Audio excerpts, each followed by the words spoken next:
suis arrivée en France il y a maintenant 15 ans. Et c'était un hasard. En fait, j'ai rencontré quelqu'un qui allait être mon mari plus tard. Enfin, je l'ai rencontré à Bucarest. Et je suis venue le voir. Il est revenu en Roumanie. On a fait des allers-retours comme ça pendant 2 ans. Et ensuite, on a décidé de s'installer ensemble, donc à Paris. Il a essayé de s'installer à Bucarest, mais c'était très compliqué pour lui. Je faisais des études pour devenir artiste peintre, enfin j'avais compris qu'il fallait s'orienter vers quelque chose de plus alimentaire, entre guillemets, donc je voulais être graphiste. Il n'y avait pas beaucoup de moyens à l'époque en Roumanie, enfin pas beaucoup d'ordinateurs à l'école et tout. Et du coup, j'ai cherché un stage ici et j'ai envoyé beaucoup de candidatures, mais je ne parlais pas français du tout.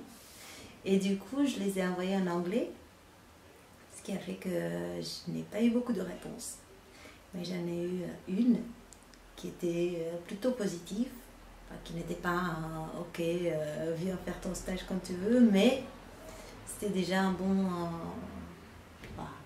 pourquoi pas, un bon pourquoi pas, et donc évidemment j'ai pas lâché l'affaire. Et quand je suis allée le premier jour, en fait moi j'avais juste échangé avec le directeur de création qui lui parlait anglais.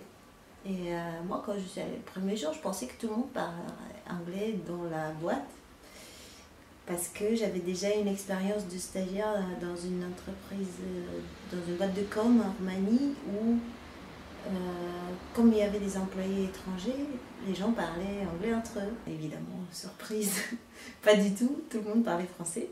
Je débarque en pleine réunion, c'était la réunion de début de projet, qui était de faire le site internet d'Universal Music. C'était vraiment, je crois, le premier site internet d'Universal Music. Et j'ai rien compris à la réunion, j'ai rien compris du tout à ce qui se disait. Puis les autres, ils ont vu aussi que je ne comprenais pas grand-chose, mais voilà, ils me parlaient en français. C'était très très intéressant parce que voilà, il fallait comprendre et il fallait répondre. Donc au bout de peut-être pas quelques jours, mais enfin 2-3 semaines, tu commences vraiment à parler. Tu es un peu obligé, j'étais immergée dans une société française et voilà, il fallait parler. Et en plus de ça, ils m'ont demandé de faire le tri dans les photos d'Universal Music parce qu'il fallait créer des fiches artistes pour le site internet. Il fallait que je fasse le tri dans je sais pas, une base de données énorme de photos. Et donc il y avait des artistes que j'avais jamais entendus, et ni à la radio, ni nulle part, style Barbara. Je connaissais pas du tout, je savais pas qui c'était. Et quand j'ai dit ça, enfin, eux ils me disaient mais non, mais prends telle photo où elle fume une cigarette, je sais pas trop comment, parce qu'elle est hyper connue cette photo et tout. Et en fait, je connaissais pas, je savais pas qui est Barbara. J'ai pas eu beaucoup de mal à m'intégrer en fait. Si ce n'est, justement, pendant ma grossesse, j'avais des envies de nourriture roumaine et comme je ne savais pas, en fait, je ne côtoyais pas du tout des Roumains à Paris, je ne savais pas qu'il y avait quand même des boutiques où on pouvait trouver genre de fromage de brebis, télémère. Et ça, j'en avais tellement envie, mais c'était juste horrible. Et j'ai demandé à ma mère de m'en envoyer. Je pense que c'est des différences culturelles en fait. Mais pas seulement. Enfin, c'est peut-être aussi lié à un vécu. Donc une différence de niveau de vie, peut-être, une façon un accès beaucoup plus facile à ses rêves ou j'en sais rien. En tout cas, j'ai remarqué que les Français en général, même si je ne veux pas tomber dans le cliché, sont râleurs, mais bon, ça on va dire que les Italiens aussi, que les Romains aussi, que tout le monde, mais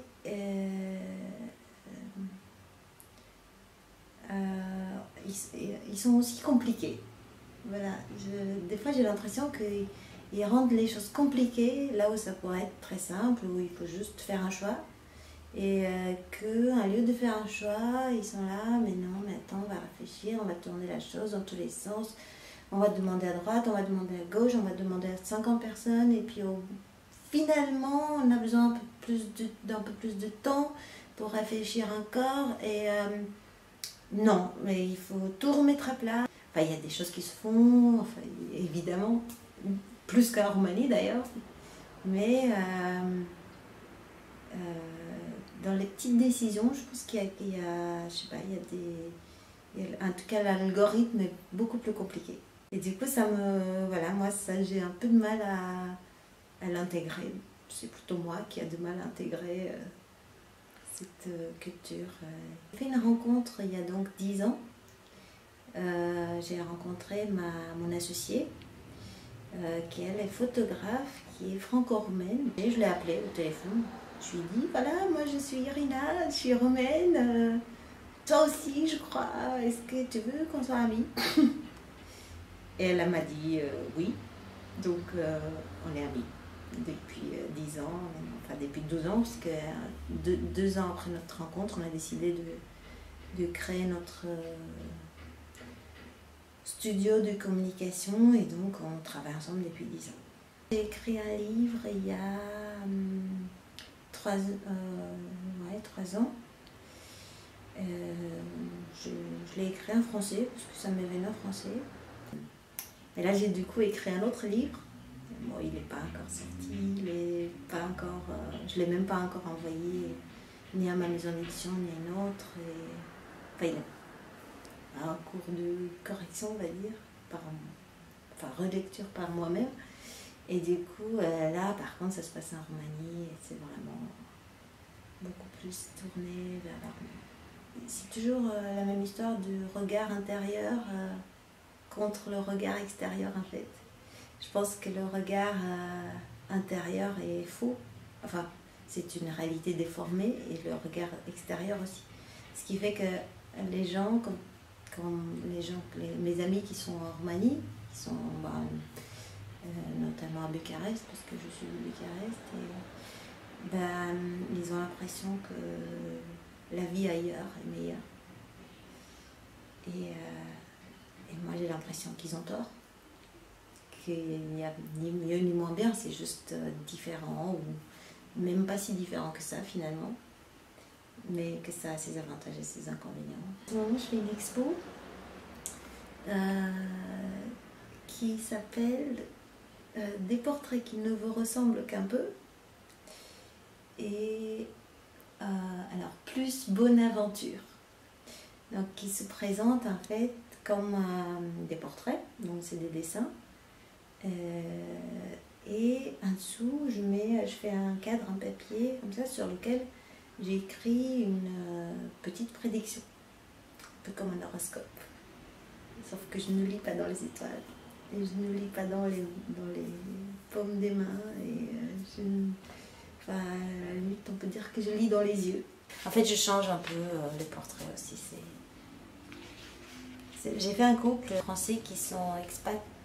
Ils habitent donc à Bucarest, qui sont en Roumanie depuis 3 ans, et je les ai habillés en costume traditionnel roumain.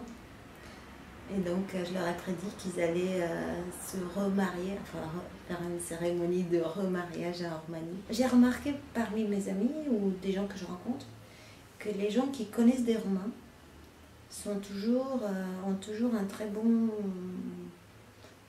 a priori sur les Roumains.